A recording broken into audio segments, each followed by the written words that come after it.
Okay, we've been joined by Purdue, and Coach will ask you to make an opening statement, and then we'll go to the student athletes. Congratulations to Michigan. I thought they played a good game, and just on both ends, I thought they were better than us.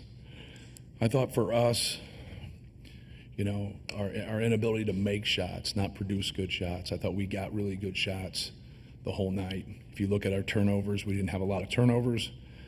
I thought our effort on the glass was good. We had 14 offensive rebounds, but we just had to convert. The guys to the right of me have carried us, and along with Fletcher and all of our guys, we've been a good offensive team this year, and we need some makes to feel good about it and set our defense. And when you're missing 2/3 of your shots, which is not ideal for us, but we got Braden in position, TK in position, and it just didn't go down tonight.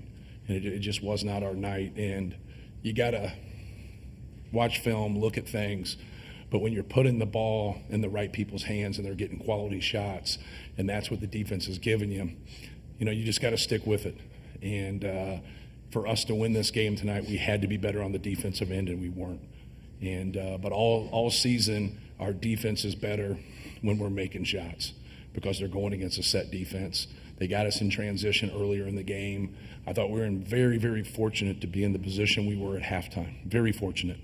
And so, hey, let's take this opportunity here, and we get quality shots right away, and they don't go down in the second half, and then we get behind double digits, and then we never really recovered from there. We never could get a series of stops and, get a series of scores right there and get on a run to really get the game back to a 1 or 2 possession game. But like I said before, they have a good team, they have good pieces, and they were better than us today. Questions for the student athletes, please raise your hand. We'll get a mic to you right away.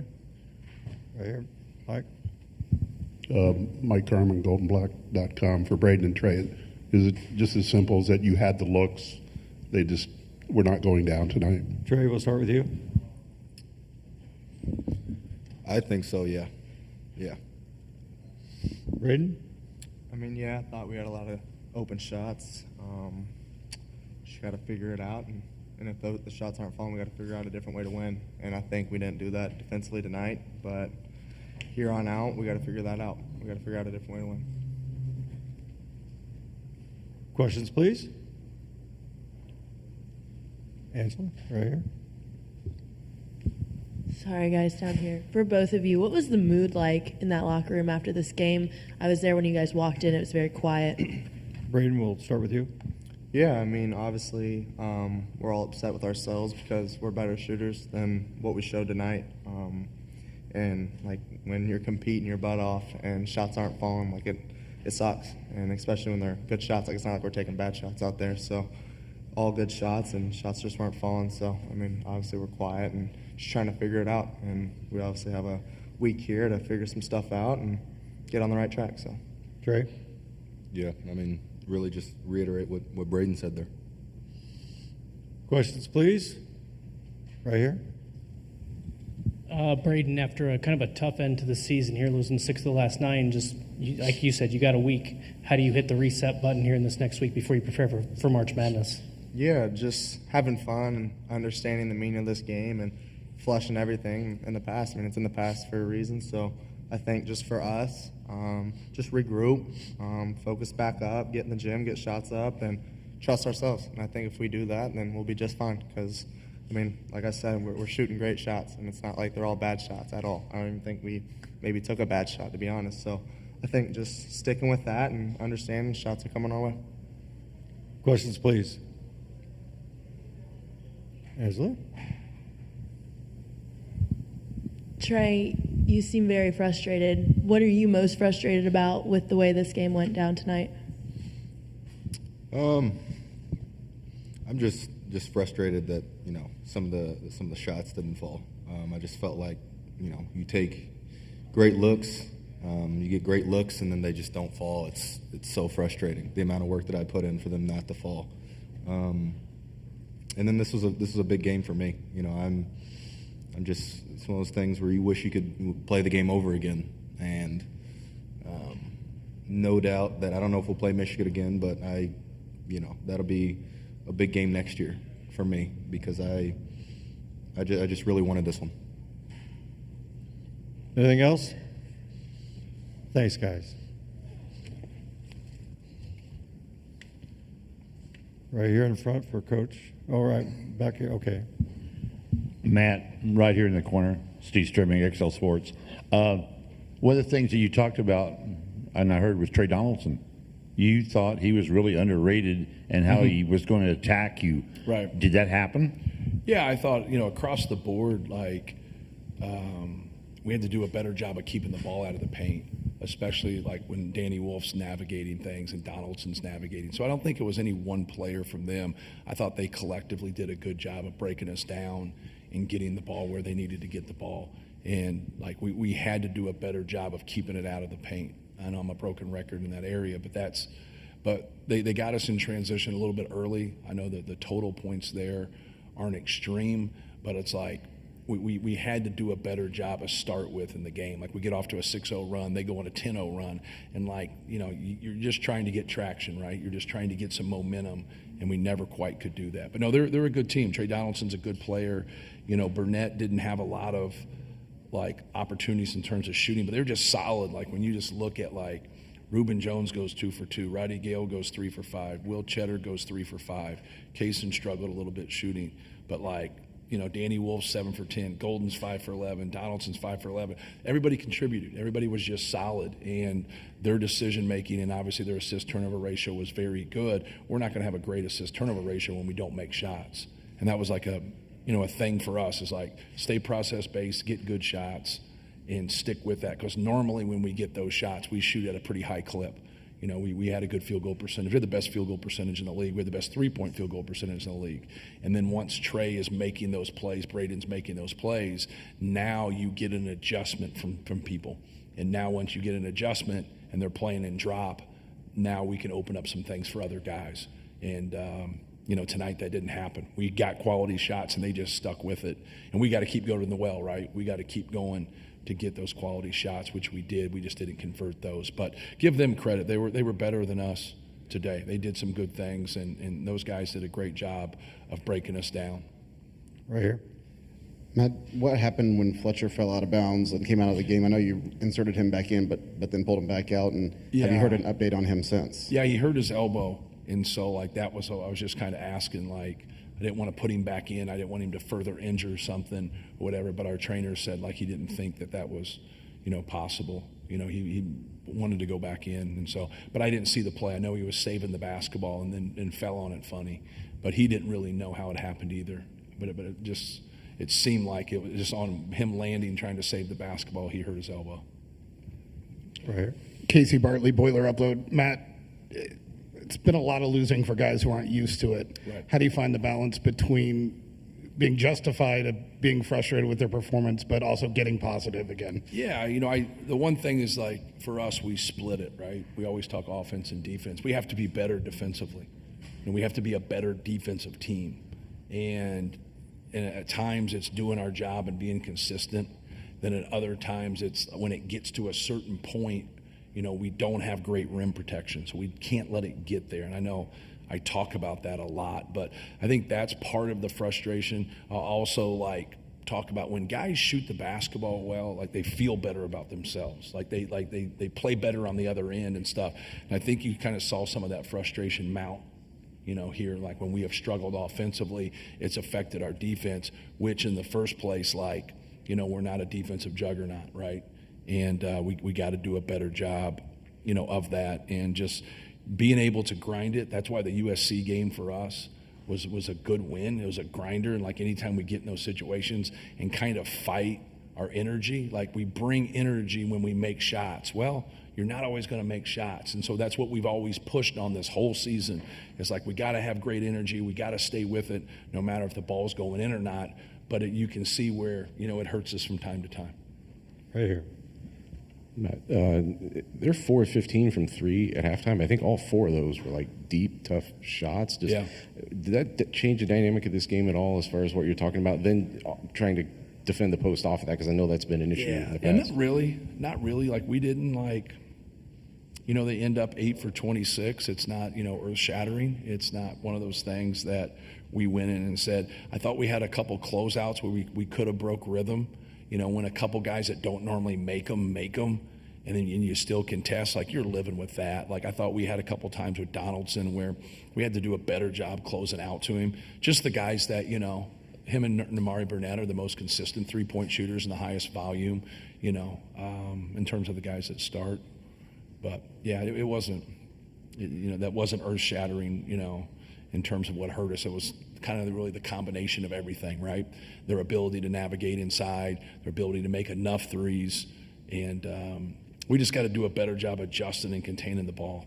Got to do a much better job, not letting it get to the middle, not letting it get to the paint, and then making people score over us, but also trying to break their rhythm too, not letting something be fluid. Right here. Matt, Dustin Schutte, Sports Illustrated, Purdue. I know you guys want to win in here and in the Big Ten tournament, right? But how much of this in a format where you got to play day after day is just staying process-based, keeping guys in their routine as opposed to the end result, knowing you've got March Madness ahead? Right. Yeah, it's a great point. We go round and round. A lot of times really experienced coaches will talk about it. Guys that have been in like the same league for 20, 30 years, and they talk about all the different years they bailed out of something early and they played better and vice versa, right? And then sometimes it doesn't matter. But I think today, like, the back-to-back affected our team, and I think sometimes it affects teams a little bit different. I don't want to take anything away from Michigan, but like if we didn't like it, then we should have won our last game of the season and been the 2 seed, right? And so like now you're playing the first game today instead of playing the second game today. And, for us, there's not a magic wand, right? You just try to do your job and keep working. A lot of people, and I always talk to these guys about it. It's like the people that try to talk and explain that aren't in our practices, aren't in our film session. It's hard. Like we didn't get beat by a bad team today. We got beat by a good team. And just that back-to-back for us was, I thought was a little bit tougher. And it looked tougher, right? Because like a lot of times you get beat, you're like, man, we just got to generate better shots. We got to be able to execute and get better shots to be able to do it. And when that happens in the game, that's a frustrating point for a coach because it's your responsibility to create a system that creates that when you have good players, which we do. But when you get good shots and you don't get it, because we need to feed off of that. Everybody feeds off of that, but we really need to feed off of that. So now transitioning into the tournament, hopefully you can get some rest.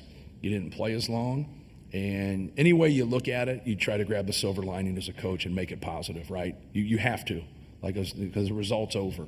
But hopefully that's the case. Hopefully we play better in the NCAA tournament. We get some rest here. We get ready to go and have some fun.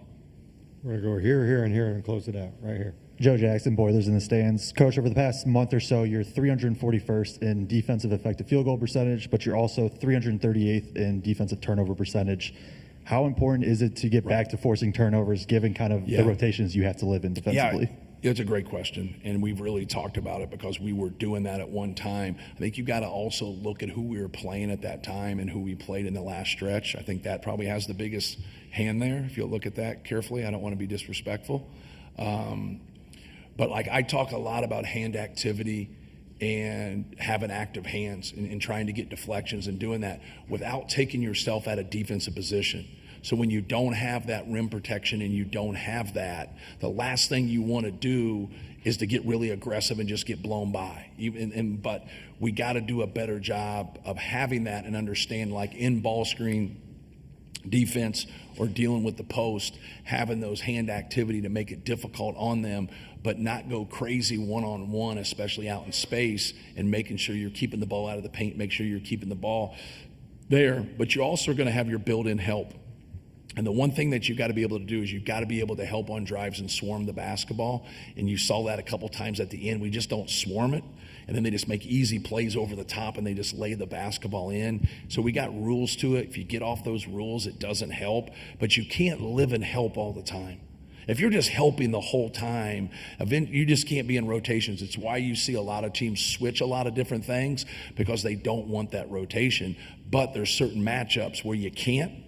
or you're just going to get exposed. And sometimes we do it and we knock you out of what you want to do, but then we don't have good matchups on the glass when shots go up. And you're like, well, why can't this guy get this, or why can't get this? I always say it's why heavyweights fight heavyweights, right? In boxing.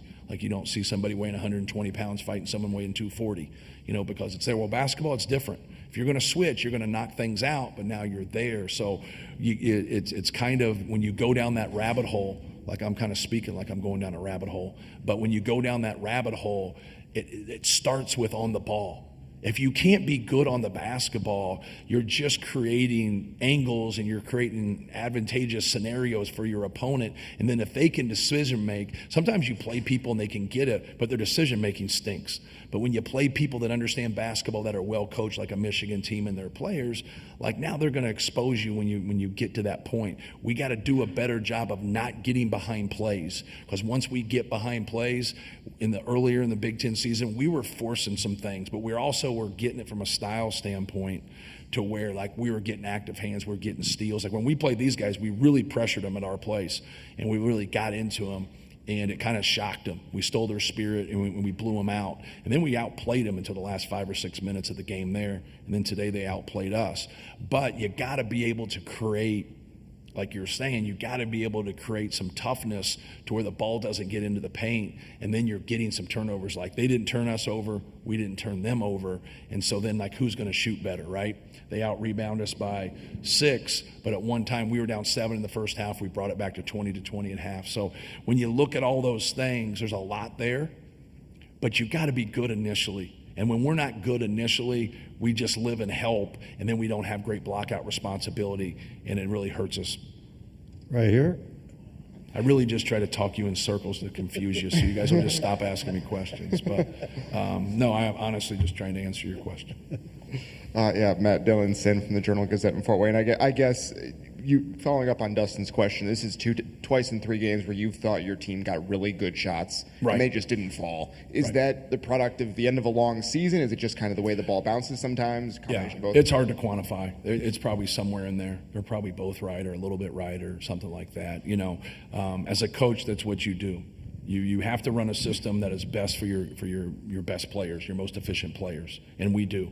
And we're going to keep doing that. We're going to keep getting quality shots, and keep working towards getting quality shots, because it does depend on what the opponent does and how they guard us with things. But I just thought we were short on some things. Like TK has that little shovel shot that seems like, at times he never misses. And like he just kept getting it. And you want to encourage him. Hey, keep shooting and keep taking him. And it's frustrating for these guys. Like, you guys had good questions because you can see the frustration. It's frustrating for them because they get it. They get an open, Braden gets that pull-up 3 where he's won games for us. Like, making those pull-up 3s. He gets a lot of opportunities today that he made other night, that he's made all year. And, but yeah, you just hope that, like, you got to get some rest, got to get ready. You got to stay positive, and then have a couple good practices and then let it rip, because this is what you work for. Like, you put in a lot of time. We start in June, and we put a lot in time to be great right now. Sometimes that's worked for us, sometimes that hasn't, but that's part of March Madness. That's the way it is. There is another team out there competing. So, we're going to have a couple good practices here. No matter what happens, we're going to play somebody that's really good because they've earned their way into the tournament. Right here. Alexa Ross, CBS 4, Fox 59 over here. I know there was conversation about the energy to start the game yesterday, bouncing back and being able to really generate it. How do you keep that energy up, though, when good shots aren't falling? How do you encourage them to keep going? Yeah, just be positive. You see me over there, like, just trying to, like, be a cheerleader and just try to keep them going, keep their spirits up. It's been an issue the whole year, to be honest with you. We don't have a team that has that, but when we play well and we shoot well, they do have that, right? They feed off of that. So just trying to fight that. When you have a little bit of a shortcoming there with that, I think every team fights it. I think we fight it a little bit more. We have some guys that are like a little bit more quiet, and then like they feed off the guys that are like a little bit stronger personalities and the guys that that lead us. And but yeah, there's nothing magical about it. You just got to stay positive and keep working and keep competing. I thought our effort was good. I thought our execution was good. We just didn't finish things, and then we weren't good enough on the defensive end. But we're not going to go away. Like, we're going to keep working. We're going to keep trying. We got a great staff. We got great players. And, we got to try to do our best in the tournament and get on a run. That's what everybody tries to do, right? No matter what happens here, now you got to get on a run. You can't get on a run without that first game. So just looking forward to it. Thanks, Matt. Thank you. Yep.